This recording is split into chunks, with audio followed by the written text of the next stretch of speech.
Hello, good morning, students. Today in 11th class mathematics, we are starting exercise 10.3. 10.3 में we will be using the concepts which we have already discussed. और जो भी चीज़ ऐसी लगेगी कि नया कुछ आया, we'll be discussing in between. तो कुछ नंबर 1 से स्टार्ट करते हैं. कुछ नंबर 1 में क्या दिया हुआ है? Reduce the following into slope intercept form. है ना? कुछ इक्वेशंस दी हुई हैं, उनको स्लोप इंटरसेप्ट फॉर्म में रिड्यूस करना है. Reduce the given equations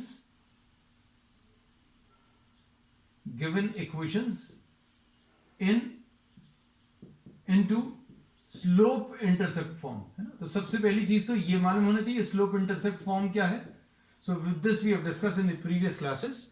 slope intercept form बच्चों ये वाला है, y is equal to mx plus c. this is slope intercept form. the coefficient of y should be 1. अगर 1 नहीं है तो इसको 1 बनाएंगे, और अगर ऐसा कुछ है तो अभी हम लोग क्या करेंगे, whatever the coefficient is present with y, you will be dividing the entire equation by that coefficient, or you will be transferring the remaining terms to the other side. y को एक तरफ रखकर x के सारे terms दूसरी तरफ transfer करेंगे. x का जो कोएफिशिएंट है वो स्लोप दे देगा, that will give you the slope, and the constant term will give you what, the y intercept. ठीक है, बस अब ये याद रखना. देखो अब हम लोग इसको कन्वर्ट करके बताते हैं कैसा दिया हुआ है. Suppose if we try to see the first equation बच्चों इसमें क्या है, x plus 7y is equal to 0, ऐसा कुछ है. अब इसमें इसको अगर इस फॉर्म में कन्वर्ट करना तो क्या करेंगे, 7y, keep the terms of y on one side and transfer the remaining to the other, minus x plus 0. Then what you have to do, you have to convert the coefficient of y into 1. y के साथ यहां पर 7 है, so we will be dividing this by 7. 7y upon 7 is equal to minus x upon 7 plus 0 upon 7. तो ये कितना आ जाएगा, y will be equal to minus x upon 7 plus 0. अब ये स्लोप इंटरसेप्ट फॉर्म में आ गया. This is the form in which you have converted the given equation. और y के साथ अगर 1 है तो y के साथ 1 है, तो x के साथ जो नंबर है वो स्लोप दे देगा. x के साथ क्या है बच्चों, स्लोप माइनस 1/7. और c क्या है, y इंटरसेप्ट. तो y intercept c, the constant term is what, 0. तो ये बच्चों ये दो आंसर्स आ गए, ये ही निकालने थे बस. ये अभी हम लोगों को इसलिए प्रैक्टिस करा रहे हैं क्योंकि ये भी अभी आगे यूज होगा. अब देखो सेकंड पार्ट, इसका सेकंड पार्ट देखो, 6x plus 3y minus 5 is equal to 0. अब इसमें क्या करेंगे, इसमें अब हम लोग फिर से इस फॉर्म में कन्वर्ट करने की कोशिश करेंगे. y is equal to mx plus c. Keep this thing in mind that you have to convert this equation in this form, mx plus c. तो इसके लिए क्या करने वाले हैं, keep the terms of y on one side, minus 6x plus 5, ऐसा कर लें. अब 3y is equal to minus 6x plus 5 है, y का कोएफिशिएंट 3 है. So what we do, divide throughout by divide throughout by 3. तो 3y upon 3 is equal to, ठीक, minus 6x upon 3 plus 5 upon 3, ऐसा लिख सकते हैं.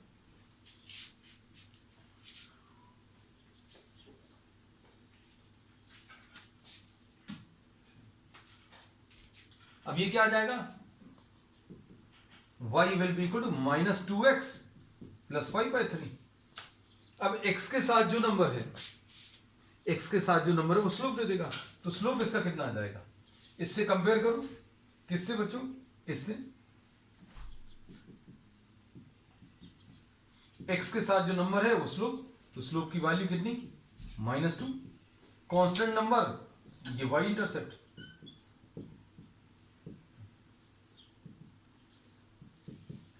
तो प्रोसेस क्या है बच्चों, y के टर्म्स को एक तरफ रखकर transfer the remaining terms to the other side, and if there is some number with y, कुछ नंबर अगर है y के साथ उससे डिवाइड कर दो। y के साथ यहाँ पर 3 है, सो you have divided this entire equation by 3। चलो नेक्स्ट थर्ड वाला,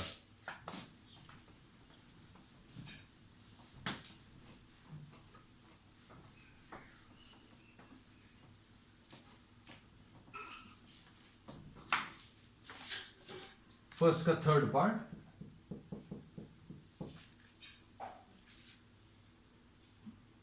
ये क्या है, y is equal to 0।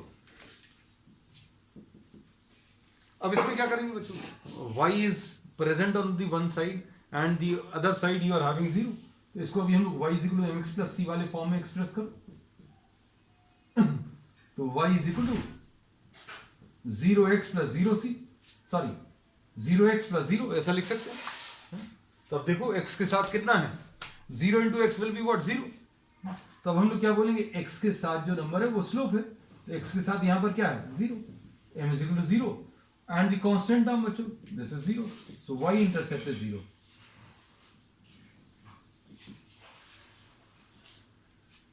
And slope is 0। ठीक, तो ये हो गया बच्चों थर्ड पार्ट। अब इसके बाद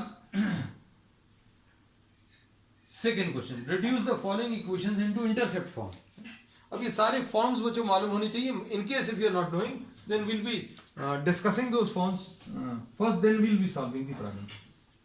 reduce the following equations into what, the intercept form.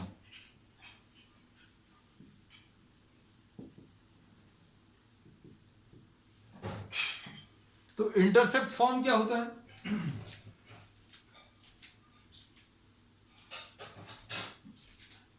Intercept form बच्चों इसमें है x upon a plus y upon b is equal to 1। This is the intercept form, है ना, एंड फाइंड देयर इंटरसेप्ट। तो बच्चों इसमें x के नीचे जो नंबर है वो x इंटरसेप्ट है, और y के नीचे जो नंबर है वो y इंटरसेप्ट है। बहुत सिंपल है, इसमें कांस्टेंट टर्म को 1 बनाना है, बस ये याद रखना है, you have to make this constant term 1। अब देखो कैसा करने वाले, ये फर्स्ट जो इक्वेशन दी है 3x plus 2y minus 12 is equal to 0, क्या करने वाले हैं, ट्रांसफर द कांस्टेंट टर्म। इसमें सिर्फ कांस्टेंट टर्म को राइट साइड में, कांस्टेंट टर्म चाहिए राइट साइड में, तो अब हम लोग क्या करेंगे, 3x plus 2y is equal to 12, ऐसा कर लिया। अब क्या करेंगे, डिवाइड थ्रू आउट बाय 12,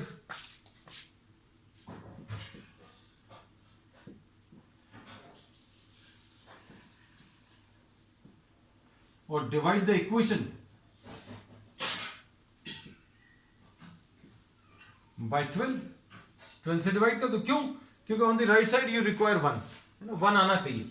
तो हम लोग क्या करेंगे, 3x upon 12 plus 2y upon 12 is equal to 12 upon 12। This is how we write down.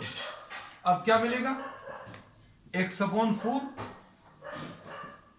ठीक, फिर plus y upon 6 is equal to 1। So this term gives you what, the x intercept. तो 4 is equal to a, this is the x intercept।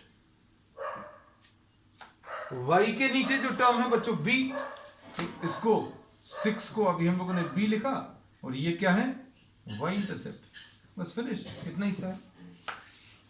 तो ये इन्होंने क्या किया, they are trying to introduce the methods how you will convert a given equation into various forms, है ना। पहले slope intercept form में कन्वर्ट करवाया, अब ये इंटरसेप्ट फॉर्म, है ना। इसमें बच्चों अभी हमने पहले भी स्पेसिफाई किया था, स्ट्रेस दिया था, अगर सिर्फ y इंटरसेप्ट दिया है तो इसका नाम c होता है। If only y intercept is given then this is named as c। अगर x इंटरसेप्ट और y इंटरसेप्ट दोनों दिए हैं तो इसका नाम a है, इसका नाम फिर b आ जाएगा। ये x इंटरसेप्ट है, मतलब ओरिजिन से is point of intersection of the line with the x axis. Origin का point of intersection of the line with the x axis से जो डिस्टेंस है वो एक्स इंटरसेप्ट। ऐसे ही ये वाला ये वाई इंटरसेप्ट। तो ये ए और बी अभी हम लोगों को निकालना, तो निकाल के बता रहे। तो तरीका क्या है बच्चों, इसमें ट्रांसफर द कांस्टेंट टर्म। अगर आपको इंटरसेप्ट फॉर्म में चेंज करना, transfer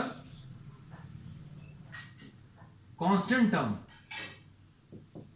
to the right side, right hand side, and divide by the constant term. बस ऐसा कुछ करना है। चलो अब ये प्रोसेस पूरा अभी हम लोग फिर से नेक्स्ट क्वेश्चन में ले लेते हैं, सेकंड पार्ट।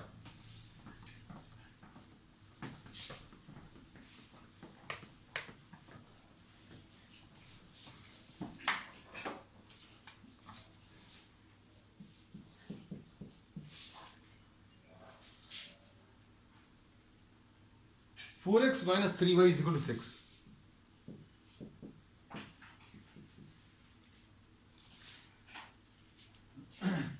अब इसमें क्या करेंगे, constant term is already present on the right side and you have to convert this into this form, x upon a plus y upon b is equal to 1। ये intercept form है ना। So what will do, ये जो constant term है इधर 1 बनाना है। 1 बनाने के लिए डिवाइड बोथ साइड्स बाय 6। 6 से डिवाइड कर दो, क्या मिलेगा,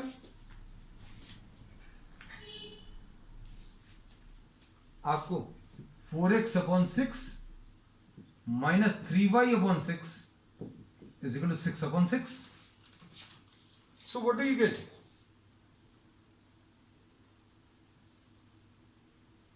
टू से कैंसिल होगा, तो 2x अपॉन 3 माइनस 3 2 बच्चों, यहां पर 2 आएगा, यहां पर ये 1 आएगा, तो यह आ जाएगा 2x upon 3 minus y upon 2 is equal to 1। x upon 3/2 आया प्लस y अपॉन -2 आया इज इक्वल टू 1। तो a की value x intercept is the number in the denominator of x, तो ये 3/2 है।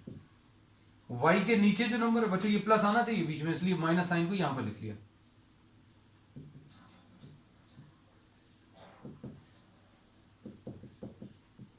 फिनिश। अब इसके बाद नेक्स्ट ये बच्चों क्या है, ये सेकंड इक्वेशन है।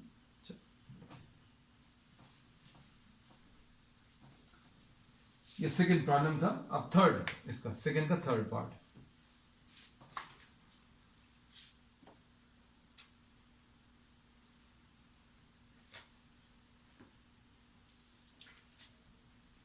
Three Y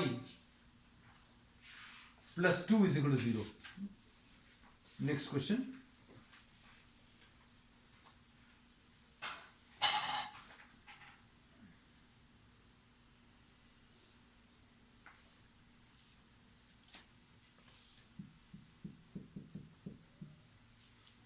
third part.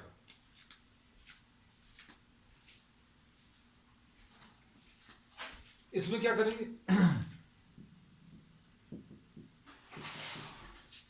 इसमें 3y इज इक्वल टू -2। अब यहां पर x वाला टर्म नहीं है बच्चों, अब इसको कैसे करेंगे, 3y प्लस 0x ऐसा लिख लिया। We are trying to convert what this into x upon a plus y upon b is equal to 1। तो ये क्या आ जाएगा, 0x plus 3y is equal to -2 and divide by what, -2। इसको इस फॉर्म में चेंज करने के लिए 1 लाना है, तो 0x अपॉन -2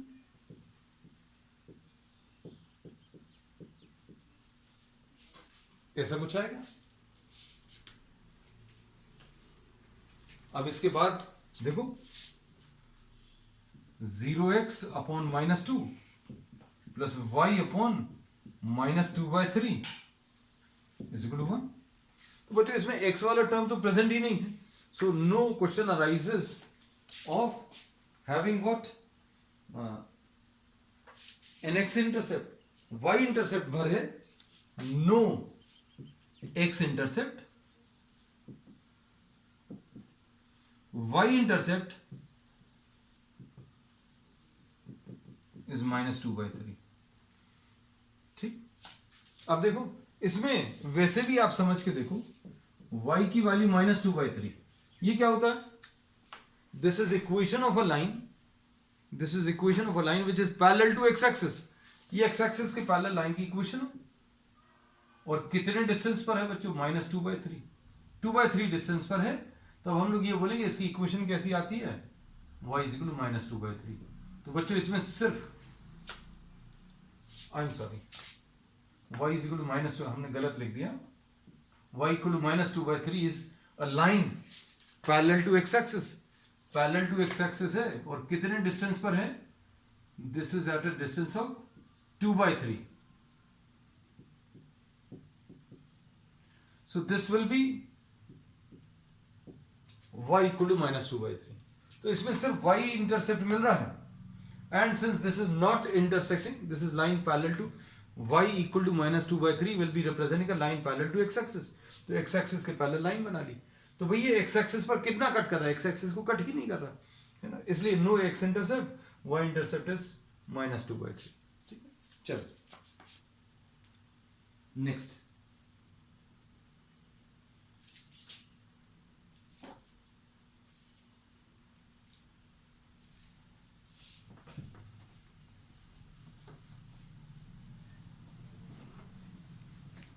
क्वेश्चन नंबर 3। अब ये थोड़ा सा टफ है बच्चों, क्योंकि इसमें ट्रिग्नोमेट्री का भी आपको आइडिया होना चाहिए। If in case trigonometry weak है तो आपको थोड़ी सी दिक्कत जाने वाली, but I try to explain everything. Reduce the following equations into normal form. Question number 3, reduce the given equations into the normal form. ये बच्चों नॉर्मल फॉर्म में चेंज करना है। नॉर्मल फॉर्म क्या होता था?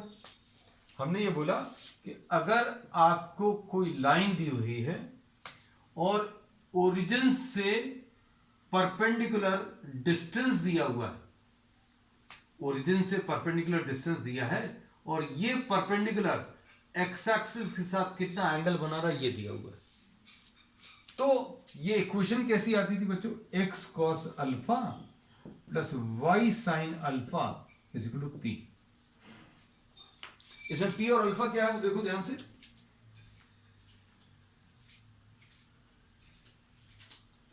इसमें देखो, इसमें alpha is the angle which the normal to the line, normal to the line, normal यानी perpendicular to the line makes with x axis. ठीक, एंड p क्या है?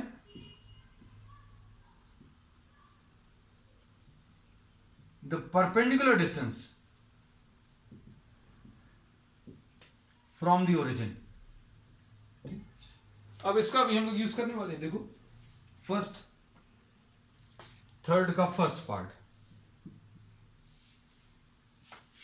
क्या है? x माइनस √3y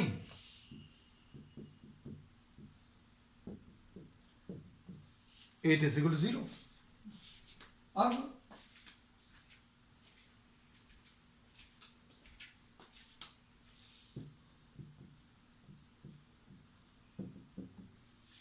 ऐसा कुछ है। अब हम लोग क्या करेंगे बच्चों? देखो इसको अगर इस फॉर्म में चेंज करना है, किस फॉर्म में? x cos alpha plus y sin alpha is equal to p। तो ये याद रखना, ये जो परपेंडिकुलर डिस्टेंस है दैट शुड बी पॉजिटिव, है ना। ये परपेंडिकुलर डिस्टेंस है, तो ये परपेंडिकुलर डिस्टेंस बच्चों हमेशा पॉजिटिव होता है। तो सबसे पहला स्टेप क्या है? Transfer the constant term term to the right hand side and make it positive. तो अब हम लोग इसको पॉजिटिव करेंगे कैसे? Multiplying this by minus sign, minus x plus root 3y is equal to 8. अब सेकेंड स्टेप क्या है? इसको ax plus by is equal to c ऐसा कुछ कन्वर्ट हो गया. ये देखो ये पॉजिटिव है. डिवाइड द इक्वेशन बाय, अच्छे सुनना बच्चों, ये सारी चीजें एकदम क्लियर हो जाएंगी after doing one problem. Divide the equation by under root of a square plus b square. अब a square plus b square से डिवाइड कर दो. ए यहां पर ये लिखा हुआ है x के साथ नंबर, और b क्या है? y के साथ number. The coefficient of x is a and the coefficient of y is b. So divide throughout by under root of a square plus b square. अब देखो इसमें कितना है? a की वैल्यू यहां पर x के साथ जो नंबर है वो -1 है. तो divide the equation by under root of -1 का स्क्वायर प्लस रूट 3 का स्क्वायर. मतलब किससे डिवाइड करने वाले बच्चों? देखो इसमें ये आ जाएगा कितना? अंडर रूट ऑफ 1 प्लस 3 यानी कि अंडर रूट ऑफ 4 यानी कि 2. So we will be dividing this equation by 2. हम लोग पूरी इक्वेशन को 2 से डिवाइड करने वाले हैं. ठीक, तो स्टेप्स क्या है बच्चों? सबसे पहली चीज तो कांस्टेंट टर्म को उधर ट्रांसफर करो. सबसे इंपॉर्टेंट है बच्चों, ये कन्वर्ट करना है, अच्छे से सीख लो. You are transferring the constant term to the other side and making it positive. Positive कर लिया. फिर x के साथ जो कोएफिशिएंट है, the coefficient of x and the coefficient of y, उनको स्क्वायर करके ऐड करके जो भी नंबर आ रहा है उससे डिवाइड कर दो. तब देखो क्या मिलेगा.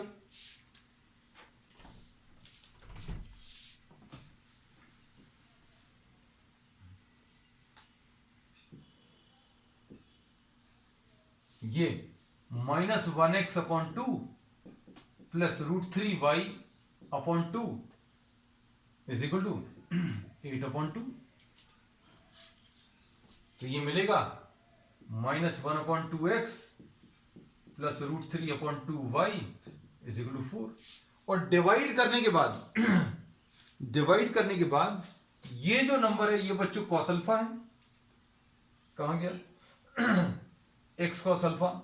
x के साथ अब ये नंबर मिल गया कॉस अल्फा. तो कॉस अल्फा बच्चों इसमें नेगेटिव है, और y का जो कोएफिशिएंट है वो साइन अल्फा, ये रूट 3/2. और ये राइट हैंड साइड पर बच्चों ये p आ गया. अब इसमें कॉस अल्फा नेगेटिव और साइन अल्फा पॉजिटिव. कहां पर पॉजिटिव है, कहां पर पॉसिबल है? कॉस अल्फा नेगेटिव आ रहा है, साइन अल्फा पॉजिटिव आ रहा है. तो इसको याद करो, all positive, sine positive, tan positive और कॉस पॉजिटिव, है ना. तो सेकेंड क्वाड्रेंट में ये एंगल पॉसिबल है. देखो जरा अच्छे से.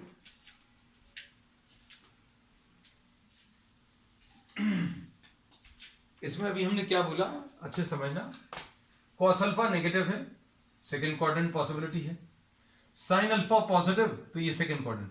कॉस अल्फा नेगेटिव में ये भी हो सकता है, ये भी हो सकता है, लेकिन साइन अल्फा पॉजिटिव है, तो साइन अल्फा पॉजिटिव इस क्वाड्रेंट में. So alpha lies in second quadrant.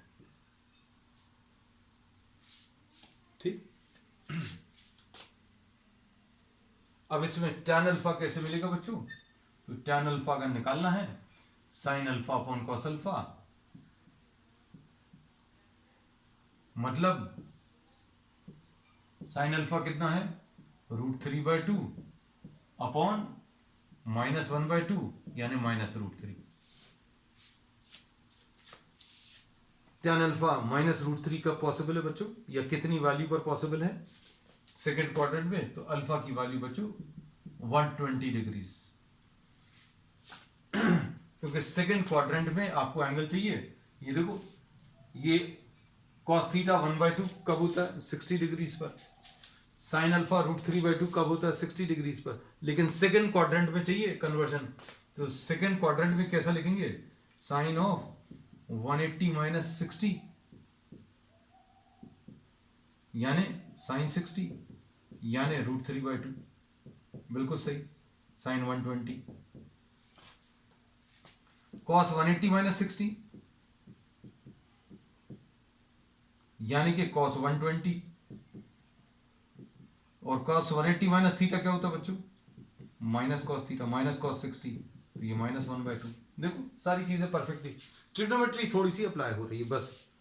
अब अल्फा मिल गया और क्या मिल गया आपको? पी मिल गया। अब क्या कर सकते हैं? अब सिर्फ आंसर भर लिखना है। आंसर कैसे लिखेंगे? आंसर ये इधर लिख दे रहे हैं, x cos alpha plus y sin alpha is equal to p। तो p कितना था बच्चों? p राइट हैंड साइड का नंबर है 4, तो ये परपेंडिकुलर डिस्टेंस है। तो अल्फा की वैल्यू कितनी आ गई? अल्फा की वैल्यू 120 और p की वैल्यू बच्चों 4।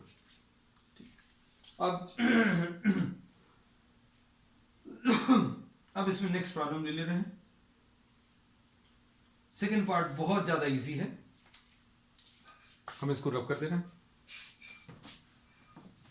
थर्ड पार्ट में फिर से थोड़ी सी मेहनत करनी पड़ेगी। सेकेंड पार्ट में बहुत ज्यादा कुछ नहीं है। I just explain the concept once again. ये पूरा सब कुछ फिर से रिपीट हो जाएगा सेकेंड पार्ट में।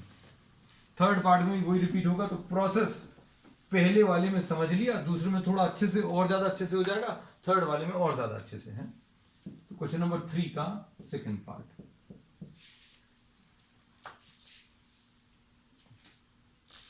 y इक्वल टू 2 ऐसा दिया है, या y minus 2 is equal to 0, जैसा दिया वैसे ही लिख ले रहे हैं। सबसे पहला काम, transfer this to the other side, y equal to 2, make it positive, this is already positive. तो क्या लिखेंगे बच्चों? 0x plus 1y is equal to 2। अब क्या करना है? डिवाइड बाय x के साथ जो नंबर है उसको स्क्वायर करो, y के साथ जो नंबर है उसको स्क्वायर करो। इससे डिवाइड करना है, मतलब किससे करना है? 1 से डिवाइड करना है, कोई चेंज नहीं आएगा, है ना। तो क्या आ जाएगा? ये 0x plus 1y is equal to 2। Divide कर दिया बच्चों 1 से, है ना। तो ये आ गया 0x plus 1y is equal to 2। अब बच्चों इसमें अगर कंपेयर करो डिवाइड करने के बाद, x cos alpha plus y sin alpha is equal to p से कंपेयर कर लो। तो बच्चों x के साथ जो है वो cos अल्फा, तो cos अल्फा की वैल्यू 0, y के साथ जो है वो sin अल्फा, तो sin अल्फा की वैल्यू बच्चों 1 और p की वैल्यू 2। अब इसमें देखो, cos alpha 0, sin alpha 1, tan alpha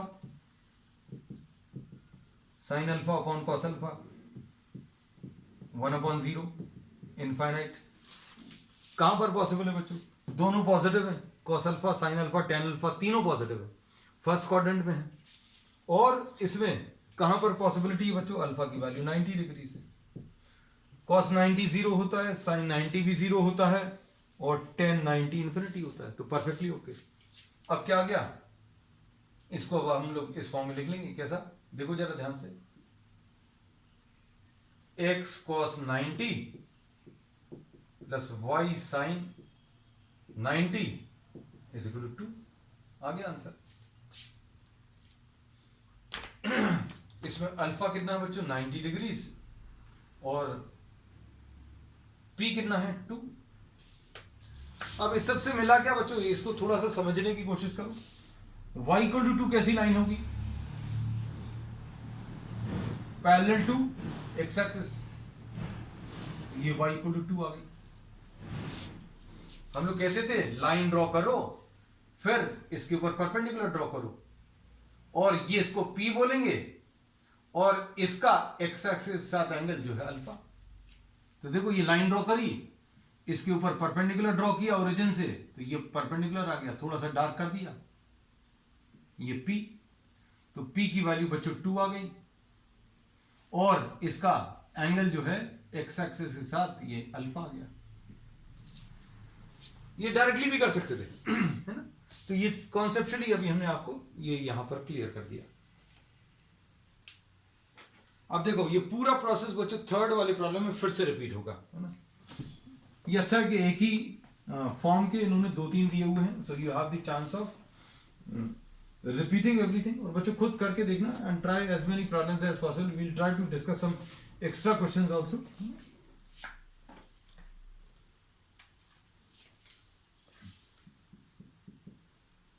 x minus y is equal to 4। इसमें क्या करेंगे? Constant term already on the right side, पहला स्टेप यही रहता था, transfer the constant term to the right side, make it positive, it is already positive, तो 2 steps तो कम हो गए। अब डिवाइड बाय x के साथ नंबर 1 है, y के साथ -1 है,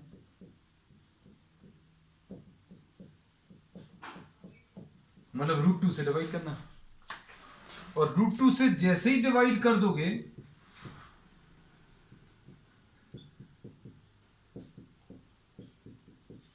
तो x के साथ जो नंबर है बच्चों ये cos अल्फा होता है, y के साथ जो नंबर होता है वो sin अल्फा होता है। तो cos अल्फा कितना आ गया बच्चों? 1/√2 डिवाइड करने के बाद sin अल्फा और p क्या है?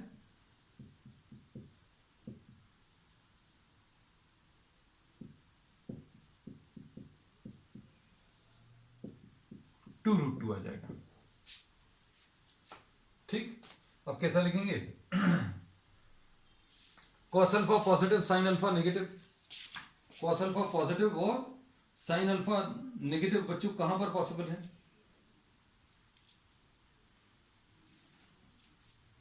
cos alpha positive 4th quadrant, sin alpha negative 4th quadrant, है ना। tan अल्फा जरूरत नहीं पड़ती, लेकिन अभी हम लोग -1/√2